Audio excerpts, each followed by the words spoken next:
자, 이어서 바로 오늘의 작전주로 들어가 볼 텐데 제가 고른 오늘의 작전주는 저도 알고 여러분도 알고 아마 충분히 이용을 하셨었고 어쩌면 올 여름 휴가 때도 이용하게 될 바로 그 기업입니다. 하나투어입니다. 하나투어.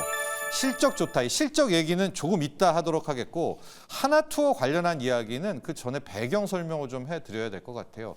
하나투어가 매물로 지금 나왔습니다. 3월에 매물로 나왔었는데 매물로 나오겠다라는 그날부터 주가가 아주 급락을 했었던 이제 그런 상황이 되고 있거든요.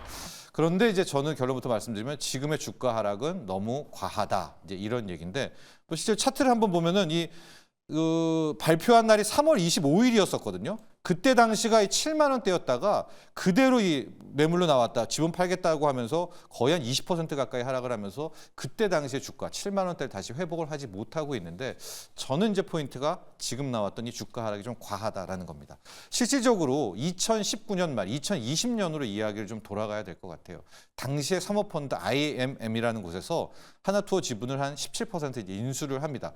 그리고 뭔가를 해보려고 하다가 이제 뒤통수가 아니죠. 코로나19라는 엄청난 사건을 말게 되고 2020년, 21년, 22년까지 하나투어는 망하네 마네 뭐 부도 나네 마네 직원들 구조조정하고 힘든 시기를 거쳤었죠. 그러나 이걸 어쨌든 하나투어가 극복을 하면서 작년 특히 올해 엄청난 지금 실적 개선이 일어나고 있는 바로 이 상황. 자, 이렇게 여행업이 호황 사이클로 오게 되니까 그때 당시 2020년에 들어왔던 이 사모펀드 IMM이 물량을 팔겠다라고 나오게 된 겁니다. 근데 자기 물량만이 아니라 현재 회장, 그다음에 부회장들에서 28% 정도를 팔겠다라고 발표를 한 건데요. 하나투어는 전통적으로 개인들 물량이 많죠. 그러니까 한 25%, 28% 정도만 팔면 이거 경영권 가져가거든요. 그러니까 결과적으로 이거는 회사를 넘기겠다. 경영권을 넘기는 그런 큰 딜이 나오게 된 겁니다. 그래서 앞서 차트를 보셨지만 3월에 요 발표 나오게 되니까 이거가 완전히 주가가 폭락한 이유는 크게 두 가지인데요. 첫째는 하나투어를 이제 올드한 여행 기업인데 누가 사겠어? 하고 이게 경영권을 넘기는 거 아니에요? 얼마나 이거 후려치겠어? 가격, 몸값 제대로 받지 못할 거야. 이런 두 가지 우려가 나오면서 7만 원대까지 5만 원대까지 주가로 떨어지게 됐었는데요.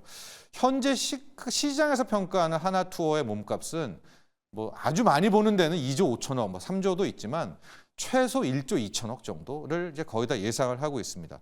근데 지금 5만 7천 원 지금 나오고 있죠. 저 기준으로 보면 시가총액이 한 9천억 정도거든요. 그러니까 원래 시장이 가장 짜게 예상한 것 하고 이게 경영권을 넘기는 거니까 경영권 프리미엄 줘도 한 1조 5천억. 그러면 현재 주가 대비 한 25% 정도의 상승 여력은 있지 않느냐라는 이제 추정을 하면서 들어가 볼 텐데 사려는 사람이 뭐 그닥 아직까지는 많지는 않았던 것 같아요. 부킹닷컴, 뭐 익스피디아 뭐 이렇게 거론이 되면서 오히려 주가를 이제 3월 이후로 계속 누르고 있다가 지난주였었나요? 2주 전에 이제 야놀자 이슈가 갑자기 등장을 한 거예요.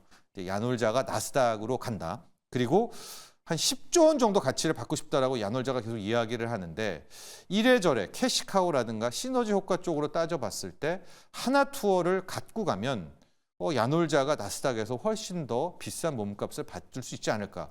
그러니까 이제 약간 분위기가 바뀌죠. 하나투어를 야놀자가 사죠?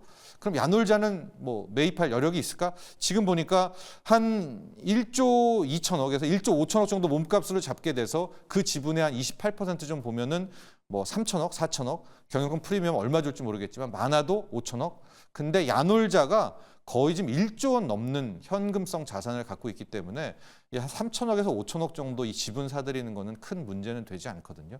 그래서 야놀자와의 딜을 좀 바라보게 된다면 실제 이번에 M&A 매물 관련한 우려들을 좀 빠르게 해소할 수 있지 않을까. 그리고 계속 말씀드리지만 이게 경영권을 넘기는 거기 때문에 저는 최소한 1조 5천억, 많게는 2조 원대 몸값도 받을 수 있거든요. 그러면 현재 주가 대비 우리가 앞서 봤던 한 7만 원대 주가는 볼 수 있는 이제 그런 상황이다라는 것을 일단 전략적으로 말씀드리고요. 더욱 중요한 건 지금 하나투어의 실적은 어마어마합니다. 이게 지금 M&A 매물 때문에 묻혀 있었지 이 상승세를 보면은요.